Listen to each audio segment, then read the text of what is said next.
Hello बच्चों, चलिए प्रश्न को देखते हैं। यदि एक ऊतक में दिए गए समय में 1024 कोशिकाएं हैं, तब एकल जनक कोशिका में कितने समसूत्री कोशिका चक्रों द्वारा इनका निर्माण हुआ होगा। हमारे पास दिए हुए विकल्प है। विकल्प ए 512, विकल्प बी 10, विकल्प सी 1024, विकल्प डी 256। प्रश्न की मुख्य अवधारणा है इस प्रश्न की मुख्य अवधारणा है समसूत्री कोशिका चक्र। समसूत्री कोशिका चक्र।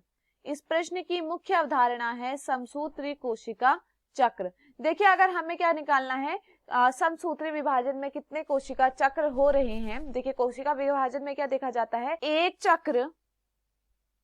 चक्र में क्या होता है, एक चक्र में दो पुत्री कोशिकाएं बनती हैं। एक चक्र में क्या होता है, दो पुत्री कोशिकाएं बनती हैं। तो देखिए, हमें प्रश्न में क्या कहा गया है, हमारे प्रश्न में यह पूछा गया है कि यहां पर कोशिका प्राप्त है 1024, 1000 कोशिका हमें प्राप्त हैं। तो यहां पर पूछा गया है कि यहां पर कितने चक्र होंगे। यहां पर पूछा गया है कि अगर कोशिका कितनी बन रही है, 1024 बन रही है, तो यहां पर चक्र कितने होंगे, ये हमसे पूछा गया है।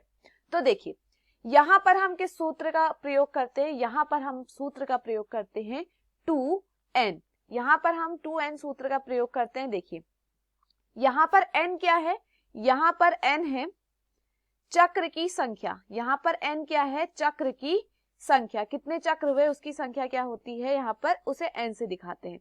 अब देखिए, अगर बात करें हमने कहा कि यहां पर क्या है, यहां पर एक चक्र में कितना बन रही हैं पुत्री कोशिकाएं, यहां पर दो पुत्री कोशिकाएं बन रही हैं। तो प्रश्न में क्या पूछा गया है, प्रश्न में पूछा गया, यहां पर हम ऐसे निकाल सकते हैं कि 2n में यहां पर क्या होगा, 1024 कोशिकाएं हमें प्राप्त होंगी। अब हमें यहाँ पर n का मान रखना है। देखिए, हम सभी जानते हैं कि जब यहाँ पर क्या हो, 2 की घात क्या हो, 10 हो, तो हमें क्या प्राप्त होते हैं, 1024 हमें यहाँ पर फल यहाँ पर प्राप्त होता है। तो देखिए, यहाँ पर क्या देखा जा रहा है, यहाँ पर जो समसूत्री विभाजन की संख्या होगी वह कितनी होगी, समसूत्री विभाजन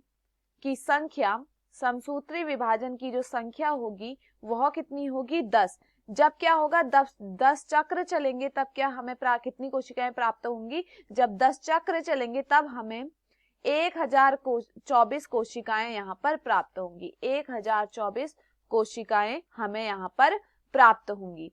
तो चलिए विकल्पों को देखते हैं। विकल्प ए दिया गया है 512, तो यह यहाँ पर गलत होता है। विकल्प बी 10, यह यहाँ पर सही होता है। विकल्प सी 1024, यह यहाँ पर गलत होता है। विकल्प डी 256, यह भी यहाँ पर क्या होता है, गलत। तो दिए हुए विकल्पों में हमारा सही विकल्प है विकल्प बी। मैं आशा करती हूँ आपको समझ में आया हो। धन्यवाद।